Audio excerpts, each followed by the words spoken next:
कभी अगर बनना हो तो बाज बनना, लेकिन कभी तोता मत बनना। तोता बोलता तो बहुत है लेकिन ज़्यादा ऊंचाई तक नहीं उड़ सकता। बाज बोलता बहुत कम है लेकिन सबसे ऊंचाई पर उड़ता है और बाकी पक्षियों का राजा होता है एक बाज। आज मैं आपको 5 ऐसे लेसन बताऊंगा जो कि हर एक इंसान को बाज से सीखना चाहिए। पहला लेसन, बाज की तरह अकेले चलना सीखो। बाज अकेला उड़ता है और बाकी पक्षियों के मुकाबले सबसे ऊंचाई पर उड़ता है। बाज अकेला उड़ेगा लेकिन कभी भी चिड़िया और छोटे पक्षियों के साथ नहीं उड़ेगा। बाज हमेशा या तो बाज के साथ उड़ता है या फिर अकेला उड़ता है। इससे हमें यह सीख मिलती है कि छोटी सोच वाले से हमेशा दूर रहें और अकेले रहो, क्योंकि यही वो समय है जब खुद को जानने का असली मौका मिलता है। दूसरा लेसन, बाज की तरह अपने लक्ष्य पर ध्यान दो। बाज का विज़न बहुत ज़्यादा क्लियर होता है और वो बहुत ज़्यादा स्ट्रॉन्ग होता है। बाज अपने शिकार को 5 किलोमीटर दूर से ही देख लेता है। जब एक बार उसे अपना लक्ष्य दिख जाता है तो फिर उसके बाद रास्ते में कितनी भी मुश्किलें क्यों ना आए, वो अपने लक्ष्य को हासिल करके दम लेता है। इससे भी एक बहुत बड़ी सीख मिलती है कि अपना विज़न क्लियर रखो और उसे हासिल करने में फिर चाहे कितनी भी मुश्किल क्यों ना आए, पीछे मत हटो उस बाज की तरह। तीसरा लेसन, बाज कभी भी मरी हुई चीज़ों को नहीं खाता। बाज कभी भी मरे हुए जानवरों को नहीं खाता, वह हमेशा जिंदा शिकार करता है। और इससे हमें यह सीख मिलती है कि ये जो हमारा पास्ट है वो मर चुका है, तो अपने उस मरे हुए थॉट्स पर ध्यान मत दो और आने वाली ताज़ी फ्रेश ज़िंदगी में ध्यान लगाओ।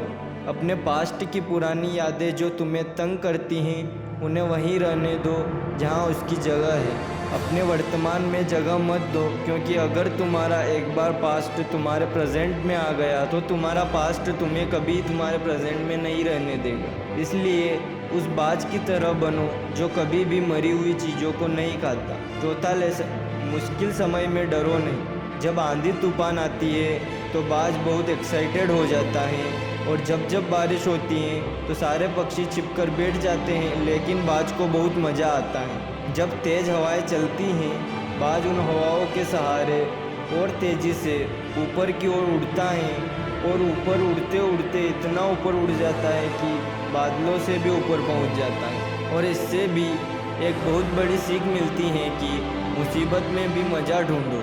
और नेपोलियन हिल ने एक बार कहा था कि हर बड़ी चुनौती अपने साथ में एक बहुत बड़ा अवसर लेकर आती है। तो उस बाज की तरह तुम भी अपने अवसर को पहचानो, और जिस दिन उन अवसरों को पहचान लिया फिर सारी मुश्किलें तुम्हारे नीचे होगी और तुम उन मुश्किलों से ऊपर होगे।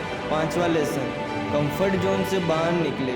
बाज अपने घोंसले में से सॉफ्ट घास को निकाल देता है ताकि बाज का जो बच्चा होता है वो उसमें कंफर्टेबल ना हो सके, क्योंकि अगर वो घोंसले में कंफर्टेबल हो गया तो वह वहीं रहना पसंद करेगा, लेकिन बाज ऐसा कभी नहीं होने देता है। बाज एक पक्षी है और वह जानता है कि कंफर्ट जोन में ग्रोथ नहीं हो सकती, लेकिन हम तो इंसान हैं ना।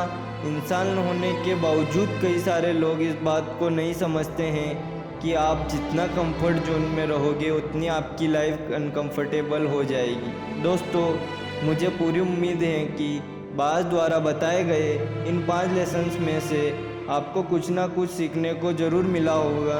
कमेंट करके ज़रूर बताइएगा कि आपको कौन सा लेसन सबसे अच्छा लगा, और अपने दोस्तों के साथ शेयर करना मत भूलना। धन्यवाद। जय श्री राम।